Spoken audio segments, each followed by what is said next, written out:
Hello everyone. आज हम बात करेंगे, हमने अभी तक पढ़ लिया प्रोड्यूसर प्रोडक्टिविटी करते हैं और डिस्ट्रीब्यूटर्स क्या करते थे, आपका डिकम्पोजिशन करते थे। तो प्रोडक्टिविटी और डिकम्पोजिशन पढ़ लिए। एनर्जी का जो इनपुट होगा इकोसिस्टम में, जो एनर्जी आएगी उसके इनपुट को कहेंगे प्रोडक्टिविटी और उसके आउटपुट को वापस जाने की प्रोसेस को बोलेंगे डिकम्पोजिशन। इनपुट और आउटपुट पढ़ लिया हमने इकोसिस्टम में।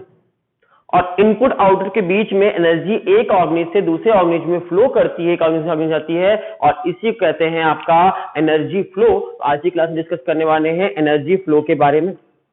एनर्जी फ्लो जब पढ़ते हैं तो पहली बात जान लीजिए, sun is the only source of energy. Sun ही इकलौता सोर्स है एनर्जी का। Sun is a source of, sun is only source of energy, only source of energy. ब्रह्मांड में पूरे एनर्जी का एकमात्र सोर्स यही है। तो पूरे ब्रह्मांड में एनर्जी का सबसे एक ही स्रोत है, एक ही सोर्स है, वो है सन। कोई भी इकोसिस्टम हो, चाहे एक्वेटिक इकोसिस्टम हो, चाहे टेरेस्ट्रियल इकोसिस्टम हो या कोई और इकोसिस्टम हो, सारे इकोसिस्टम में सन एनर्जी का सोर्स है। Sun is the only source of energy. पूरे इकोसिस्टम में जो एनर्जी है सिर्फ और सिर्फ सन से आई है। ठीक है, एक्सेप्शन सिर्फ एक है, हाइड्रोथर्मल इकोसिस्टम। सन के अलावा एक और है हाइड्रोथर्मल इकोसिस्टम। ये एक और आपका सोर्स है, ये एक्सेप्शन में आ जाएगा इकोसिस्टम।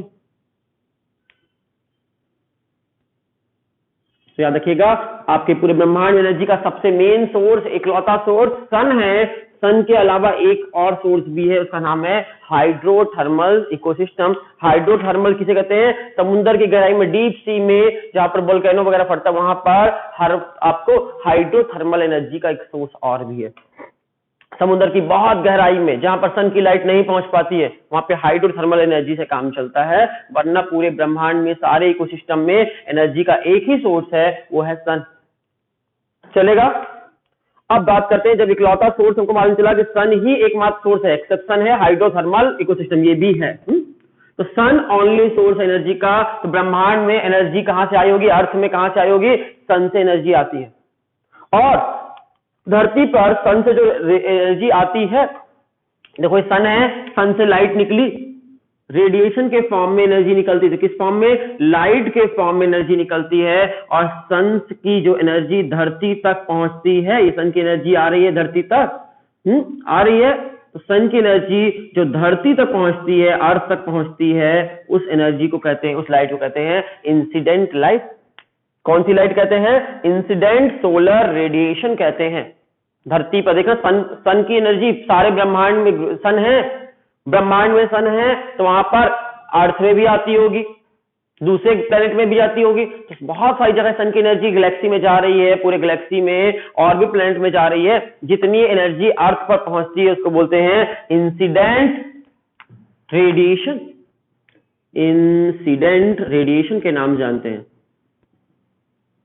Incident solar radiation. सन की जो लाइट धरती तक पहुंचती है उसको इंसिडेंट सोलर रेडिएशन के नाम से जानते हैं।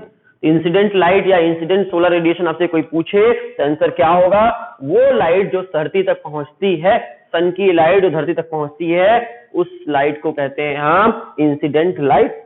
ये मान लो आपकी धरती है, ग्रीन ग्रीन, ये आपका गोला था, आपकी अर्थ है। इस अर्थ तक जो लाइट पहुंचेगी, सन की लाइट, उसे क्या कहेंगे? Incident solar radiation. सन से बहुत एनर्जी निकलती है, अलग अलग प्लैनेट में जाती है, बुध ग्रह में, मंगल ग्रह में और भी प्लैनेट में जाती है। जो हमारे प्लैनेट में आती है, अर्थ तक पहुंचती जो लाइट, उसको कहते हैं इंसिडेंट सोलर रेडिएशन। अब ये लाइट दो तरह की लाइट से मिलकर बनी होती है। इंसिडेंट सोलर लाइट कितने तरह की होती है? दो तरह की होती है। पार, PAR, पहली होती है पार और दूसरी होती है नॉन पार। दो तरह की रेडिएशन से मिलकर बना है इंसिडेंट। धरती पर जितनी भी रेडिएशन पहुंचेगी वो दो तरह की होगी, पार और नॉन पार।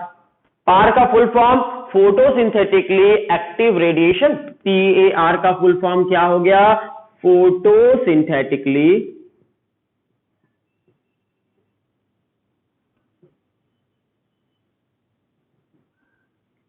Active radiation. फोटोसिंथेसिस करने के लिए जो रेडिएशन काम आती है उसको बोलते हैं फोटोसिंथेटिकली एक्टिव रेडिएशन के नाम जानते हैं, पार के नाम जानते हैं। ये वो लाइट है जिससे फोटोसिंथेसिस हो सकती है, और बाकी पूरी लाइट से, धरती पर जितनी भी सन की लाइट आती है सबसे फोटोसिंथेसिस नहीं हो सकती है। सिर्फ फोटोसिंथेसिस कौन सी लाइट से होती है? PAR, पार लाइट से होती है। नॉन पार से फोटोसिंथेसिस नहीं होगी। याद रखना, सन की जो भी लाइट धरती पर पड़ती है, इंसिडेंट लाइट, सारी लाइट से फोटोसिंथेसिस नहीं हो सकती। सिर्फ कौन सी लाइट है जिससे फोटोसिंथेसिस हो सकती है? वो है PAR, पार। तो हम मान लेते हैं 50% आपकी नॉन पार है, ऐसा मान लेते हैं, और 50% पार है। वैसे पार क्या और भी कम होती है, 45 के आसपास होती है, लेकिन फिर भी बराबर मान लेते हैं।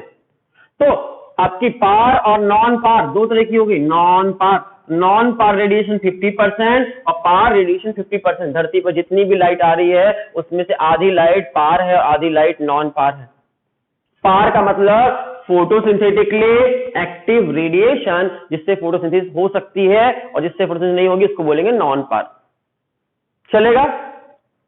अब ये पार रेडिएशन भी धरती पर जो पहुंची, सन की लाइट जितनी पहुंची उसकी आधी पार थी।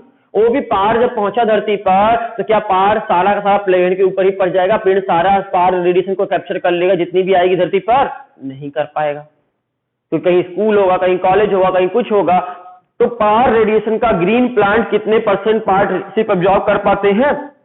तो प्लांट जो है, ये मान लो यहाँ पे प्लांट लगे हुए हैं, तो प्लांट के ऊपर ये प्लांट लगे हुए हैं, ग्रीन प्लांट लगे हुए हैं। तो प्लांट जो है ग्रीन प्लांट, ये कितने % लाइट को एब्जॉर्ब कर सकते हैं? तो पार का 2 से 10% के बीच में। पार रेडिएशन का भी कितना, ये पार जो पड़ेगी, इस पार का कितने % एब्जॉर्ब कर सकते हैं? 2 से लेकर 10% के बीच में एब्जॉर्ब कर सकते हैं। बहुत सारे फैक्टर डिपेंड करते हैं। कितना? 2 से 10% ऑफ पार रेडिएशन। तो आपसे कोई पूछे प्लांट कैप्चर द लाइट, कितनी लाइट कैप्चर करते हैं सन की? 2 से 10%, 2% से लेकर 10% के बीच में, 2 to 10% of PAR radiation, photosynthetically active radiation का 2 से 10% पार्ट प्लांट कैप्चर कर पाते हैं, प्लांट एब्जॉर्ब कर पाते हैं। किस प्रोसेस के थ्रू? फोटोसिंथेसिस के प्रोसेस के थ्रू। कौन सी प्रोसेस करते हैं? फोटोसिंथेसिस जब करते हैं प्लांट, तो फोटोसिंथेसिस करते समय इस रेडिएंट एनर्जी को केमिकल एनर्जी में कन्वर्ट कर लेते हैं। कितने % को? आपकी 2 से 10% एनर्जी को फोटोसिंथेसिस करेंगे। और फोटोसिंथेसिस क्या है? इस रेडिएशन एनर्जी, जो रेज के फॉर्म में एनर्जी निकल रही है, इस रेडिएंट एनर्जी को किस में कन्वर्ट कर लेंगे? ऑर्गेनिक एनर्जी में कन्वर्ट कर लेंगे, ऑर्गेनिक मॉलिक्यूल्स में कन्वर्ट कर लेंगे। तो क्या करेंगे? रेडिएंट एनर्जी को किस फॉर्म में कन्वर्ट कर लेंगे? आपके रेडिएंट एनर्जी कन्वर्ट कर लेंगे ऑर्गेनिक मॉलिक्यूल्स के फॉर्म में, ऑर्गेनिक मॉलिक्यूल्स के फॉर्म में, ग्लूकोज के फॉर्म में कन्वर्ट कर लेंगे। और इस प्रोसेस को फोटोसिंथेसिस कहते हैं। फोटोसिंथेसिस किस प्रिंसिपल पर बेस है? थर्मोडायनामिक्स के लॉ पर बेस है। थर्मोडायनामिक्स का फर्स्ट लॉ याद है सभी को? Energy can neither be generated nor be destroy, it can transform from one form to another form. ऊर्जा को ना तो उत्पन्न कर सकते हैं ना नष्ट कर सकते हैं, सिर्फ एक रूप से दूसरे रूप में परिवर्तित कर सकते हैं। पढ़े थे बचपन में? तो एनर्जी कोई पैदा कर सकता है? नहीं। एनर्जी सन से आती है, और सन से जो एनर्जी आती है उस रेडिएंट एनर्जी के फॉर्म में होती है। उस रेडिएंट एनर्जी को क्या बना देते हैं प्लांट? आपके कन्वर्ट कर देते हैं एक फॉर्म से दूसरे फॉर्म में। Energy can neither be generated nor be destroy, ना तो हम पैदा कर सकते हैं ना नष्ट कर सकते हैं, सिर्फ हम क्या कर सकते हैं? It can transform from one form to another form. तो यहां पर ग्रीन प्लांट क्या कर रहे हैं? रेडिएंट एनर्जी के फॉर्म को ऑर्गेनिक मॉलिक्यूल्स के फॉर्म में कन्वर्ट कर देते हैं, और इसी प्रोसेस को बोलते हैं फोटोसिंथेसिस करना।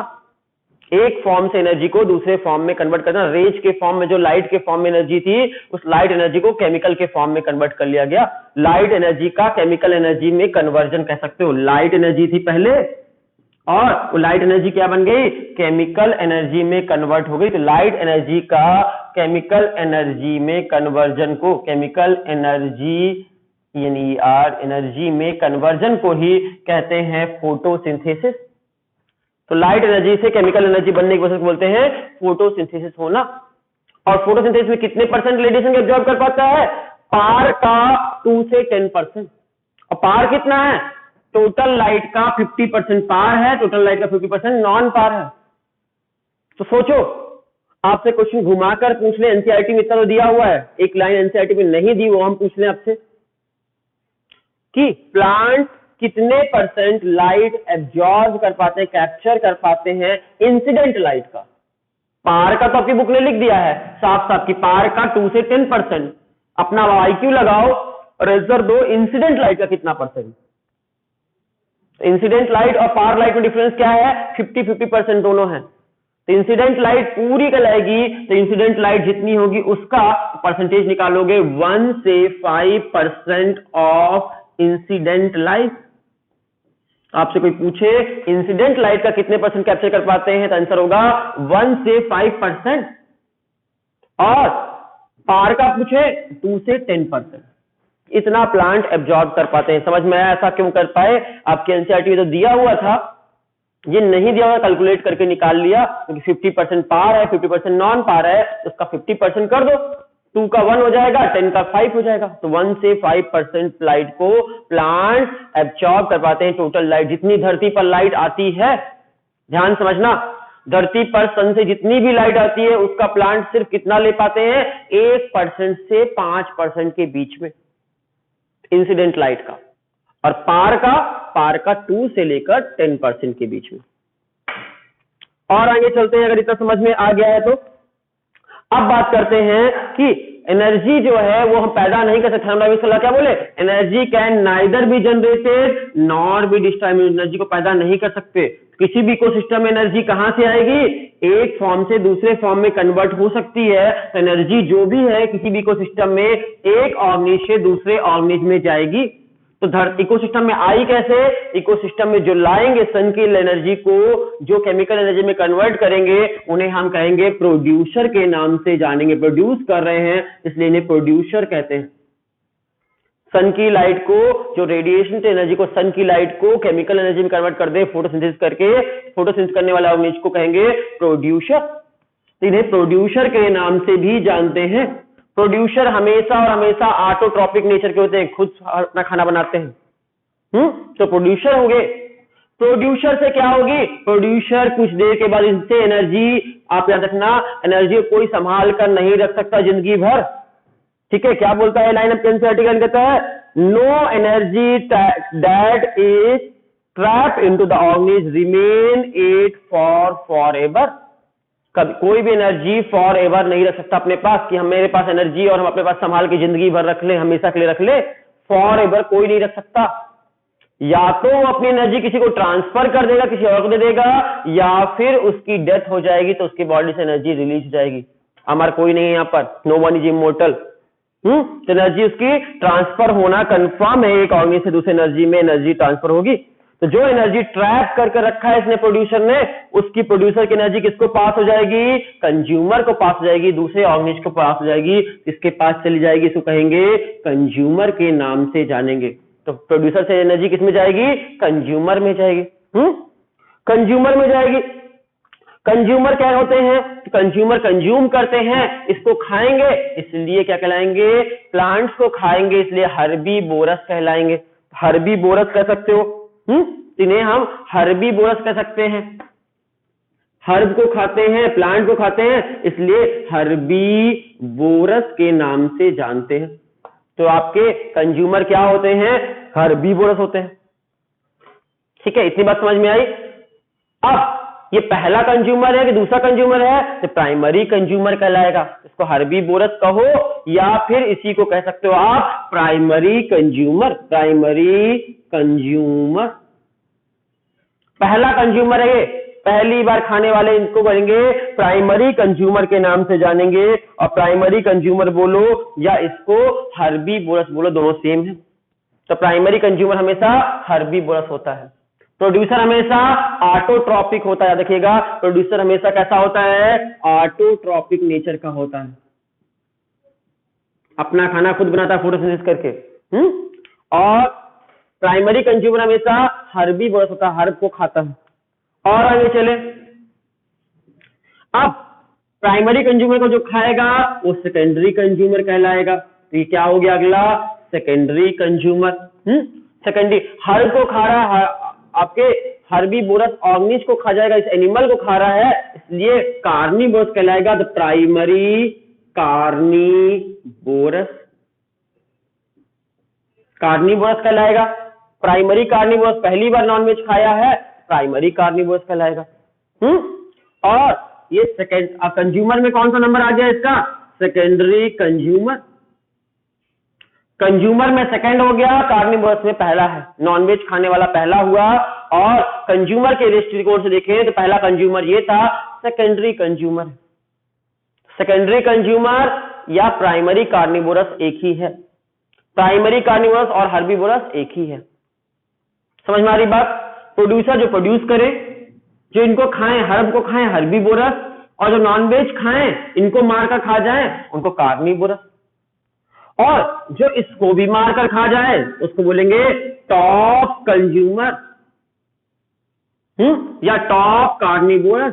टॉप कार्निवोरस, टॉप कार्निवोरस को आपके कंज्यूमर की लिस्ट में देखो, प्राइमरी कंज्यूमर, सेकेंडरी कंज्यूमर, या कौन सा कंज्यूमर हो गया? टर्सरी कंज्यूमर भी कह सकते हैं।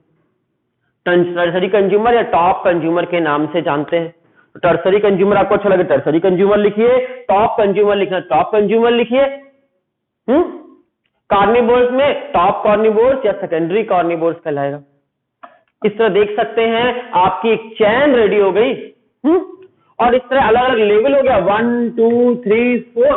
सन की लाइट को एनर्जी पास करने का सबसे अलग अलग लेवल हो गया, और इसलिए इसका नाम हो गया first tropical level. Tropical level number 1, tropical level number 1 हो गया ये।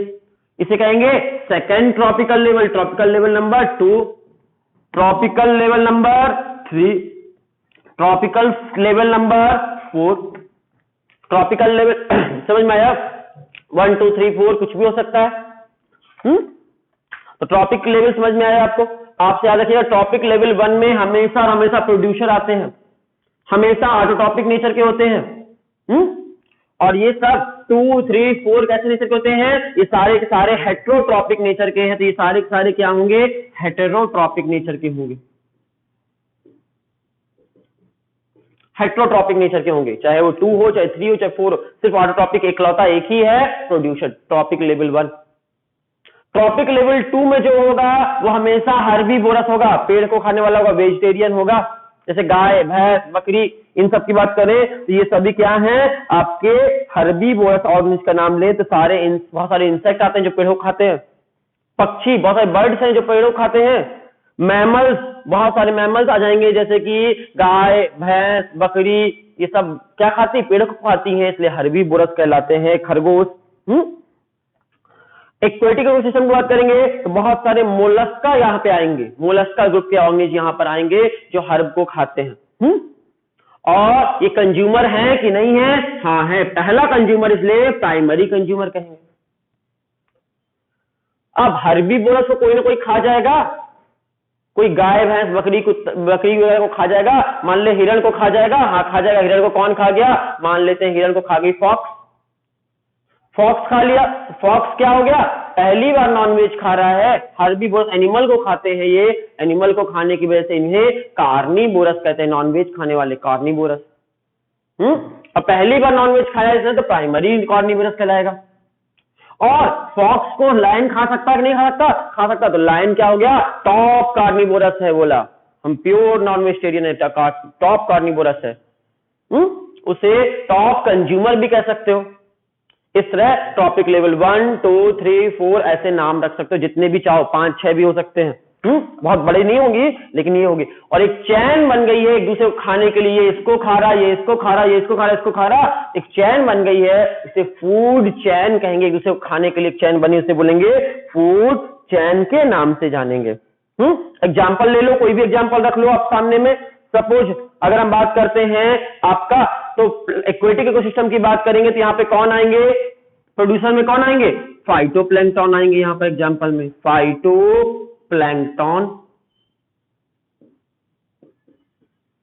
फाइटोप्लैंक्टन आएंगे। यहां की बात करेंगे अगर हम हर्बीवोरस की बात करेंगे तो हर्बीवोरस हर्ब को खाने वाले एक्वेटिक में, तालाब में बात कर रहे हैं, नदी, कुआं, समुद्र में, यहाँ पे जू प्लैंकटन आएंगे।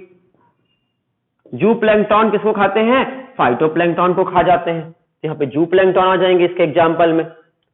जू प्लैंकटन को कौन खा जाता है? जू प्लैंकटन को फिश वगैरह खा जाती हैं। यहाँ पे फिश वगैरह आ जाएंगी, स्मॉल फिश आ जाएगी, स्मॉल फिश आ जाएगी इस ग्रुप में। और स्मॉल फिश को बड़ी फिश आ जाती है, तो आपकी बड़ी फिश, लार्ज फिश आ जाएगी इसमें। ये आपका एक चैन बन गया, इसे फूड चैन कहेंगे, एक दूसरे को खाने वाली चैन है, इसलिए ये कौन सी चैन है? फूड चैन है। ट्रॉपिक लेवल नंबर 1 है ये, 2 है ये, 3 है ये, 4 है ये टॉप कंज्यूमर या कार्निवोरस कहलाएगा, टॉप कार्निवोरस। ये प्राइमरी कार्निवोरस, देख सकते हो ऊपर लिखा हुआ है कौन क्या कहलाएंगे। ट्रॉपिक लेवल समझ में आ गया आपको? तो ट्रॉपिक लेवल आपके producer, consumer, primary consumer, secondary consumer, ये वर्ड आपको क्लियर हो गए होंगे इस चार्ट से। या एनिमल्स की बात करें, एग्जांपल लेते हैं, आप टेरेस्ट्रियल की बात करें, टेरेस्ट्रियल में बात कर लेते हैं कि ट्री लगे होंगे, ट्री किस में आएंगे? पेड़ पौधे प्रोड्यूसर में आएंगे। हर्बीवोरस में ट्री को खाएंगे वो कहलाएंगे, जैसे ग्रास होपर आ गया, ग्रास होपर, चिड्डा, चिड्डा ने पेड़ को खा लिया, प्लांट को खाया, तो ग्रास होपर क्या हो गया? हर्बीवोरस हो गया। गाय खा लेती तो गाय हर्बीवोरस कहला जाती। अब बुल्फ आ गया, बुल्फ ने ग्रास होपर को खा लिया, या बर्ड्स ने ग्रास होपर खा लिया, पक्षी आया और बच्ची ने ग्रास होपर खा लिया, तो बर्ड्स किस में आने लगी? बर्ड्स आ गई आपकी उसमें आ गई। एक पक्षी आया और ग्रास होपर खा लिया, गाय होती तो उसको बुल्फ खा जाता। और बर्ड्स को किसने खा लिया? तो बर्ड्स को मान लेते हैं किसी आपके किसी एनिमल ने खा लिया, कोई भी ले लेते हैं हम एग्जांपल तौर पे, लायन खा गया, लायन खा लिया तो खा लिया बर्ड्स को, नहीं खाया तो उसको आपका वो खा लिया, बाज खा गया, ठीक है, बाज आके खा गया, तो कोई भी आके यहाँ पे खा गया तो टॉप कंज्यूमर कहेगा। इंसान खा लिया, इंसान ही हो जाएगा, मैन आ जाएगा यहाँ पर, कि मैन आके खा गया, कोई इंसान ने पक्षी को खा लिया, ठीक है, तो जिसने भी खाया वो टॉप कंज्यूमर कहलाएगा, सबसे मेन, जिसको कोई नहीं खा सकता। तो आप देख सकते हैं एक चैन बन गई है, और इस चैन को कौन चैन कहेंगे? आपकी फूड चैन कहेंगे। टेरेस्ट्रियल इकोसिस्टम की चैन, एक्वेटिक इकोसिस्टम की चैन आप बना सकते हैं, और एक दूसरे खाने के लिए बन रही है, इसलिए चैन को कौन चैन कहते हैं? जो चैन आपके सामने बनी है इसको ग्रेजिंग चेन के नाम से जानते हैं। कौन सी चैन कहते हैं? ग्रेजिंग चेन के नाम से जानते हैं, ग्रेजिंग फूड चैन। तो आपसे कोई पूछे ग्रेजिंग फूड चैन क्या है? यही, ये जो चैन बनी हुई है, ये बनी हुई है ग्रेजिंग फूड चैन के नाम से जानेंगे इसको, ग्रेजिंग फूड चैन। शॉर्टकट में GFC लिखा है आपकी बुक में कहीं कहीं पर, अब GFC कंफ्यूज मत होइएगा, ग्रेजिंग फूड चैन को शॉर्टकट में GFC बोलते हैं, ग्रेजिंग फूड चैन। ये जो चैन है वो ग्रेजिंग फूड चैन है, GFC है। इतना समझ गए? अब आगे चलते